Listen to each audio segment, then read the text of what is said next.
Nesse vídeo, falaremos sobre a importância do entendimento de política e o que ela tem a ver com a corrupção. Por isso, estamos trazendo 3 elementos chaves para essa definição: o homem como ser político, os poderes políticos e a corrupção em si, ok? Não. Calma, a gente te explica. O homem é um ser político por natureza. De acordo com o filósofo grego Aristóteles, todas as ações dos homens têm por fim aquilo que consideram um bem. Todas as sociedades, portanto, têm como meta alguma vantagem, e aquela que é a principal e contém em si todas as outras se propõe a maior vantagem possível. Chamamos de Estado ou sociedade política. Ou seja, a política trata de todas as questões que envolvem a convivência das pessoas em sociedade, tipo, todas mesmo.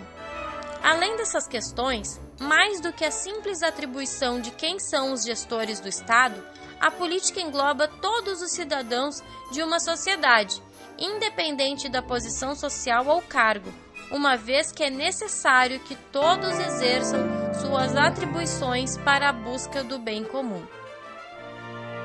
No Brasil, a República é democrática e a cidadania é exercida através dos poderes políticos, que se dividem em poder executivo, poder legislativo e poder judiciário. Eles são independentes entre si e cada um possui uma função, tendo como principal referência o filósofo Montesquieu. Poder executivo tem como função observar as demandas da esfera pública e garantir os meios cabíveis para que as necessidades da coletividade sejam atendidas no interior daquilo que é determinado pela lei. Esse poder tem representantes na esfera municipal, estadual e federal. Poder legislativo. Sua principal função é unir os representantes políticos que estabelecem a criação de novas leis. Como eles são eleitos pelos cidadãos, os membros do legislativo se tornam porta-vozes dos interesses da população como um todo. Esses membros do legislativo também podem fiscalizar o cumprimento das leis por parte do executivo. Fazem parte desse poder câmaras de vereadores, assembleias legislativas e o Congresso Nacional, que é dividido em Câmara dos Deputados e Senado Federal, além do Tribunal de Contas da União. Poder Judiciário. Os membros do Poder Judiciário têm por função julgar, com base nos princípios legais, de que forma uma questão ou problema sejam resolvidos. Na figura dos juízes, promotores e advogados, o judiciário garante que as questões concretas do cotidiano sejam resolvidas à luz da lei, já que às vezes a simples presença da lei não basta para que os limites estejam claramente definidos. Diferente dos outros, esse poder é composto por pelo menos 5 órgãos, de acordo com aspectos específicos da legislação. Cara, que loucura! Apesar da independência entre os poderes, existem mecanismos específicos que prevêem a fiscalização entre eles, no cumprimento de suas obrigações legais. Polícia Federal exerce as atribuições de polícia judiciária e administrativa da União, a fim de contribuir na manutenção da lei e da ordem, preservando o Estado democrático de direito.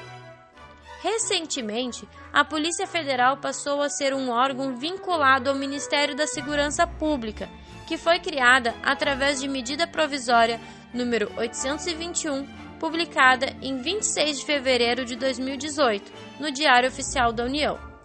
Por se tratar de uma MP, o ato de criação do Ministério já passa a valer como lei com a publicação.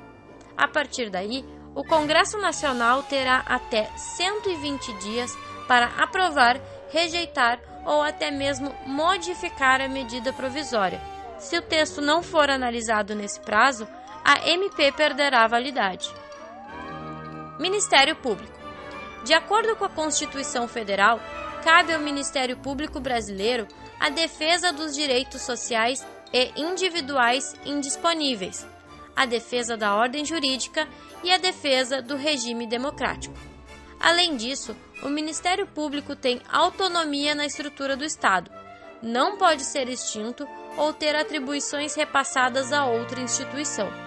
Os membros, procuradores e promotores, possuem as chamadas autonomia institucional e independência funcional, ou seja, eles têm liberdade para atuar segundo suas convicções com base na lei. Além do âmbito federal, todos os estados também possuem seus ministérios públicos.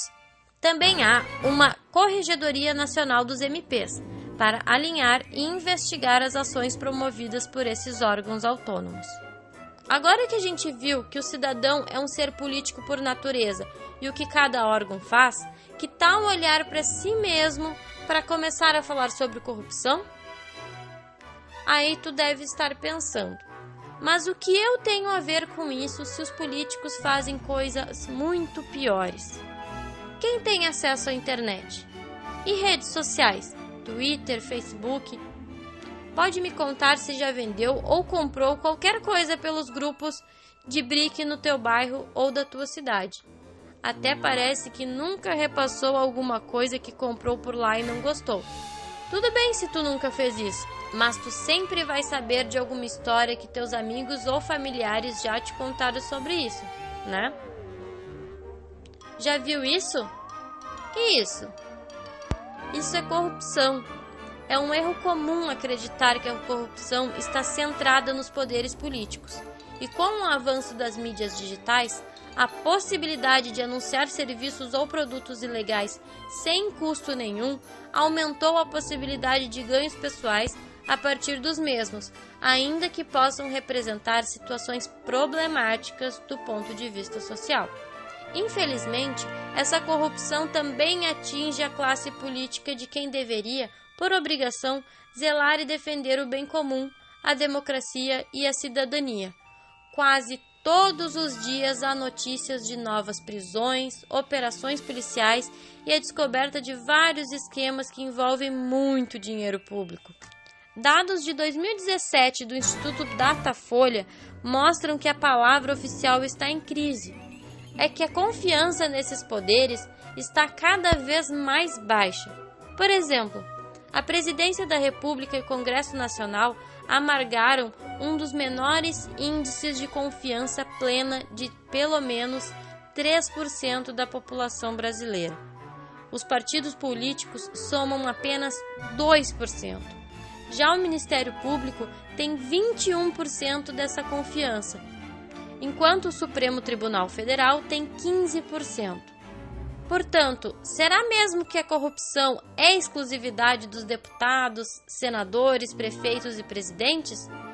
Qual é o papel do cidadão comum na crise política?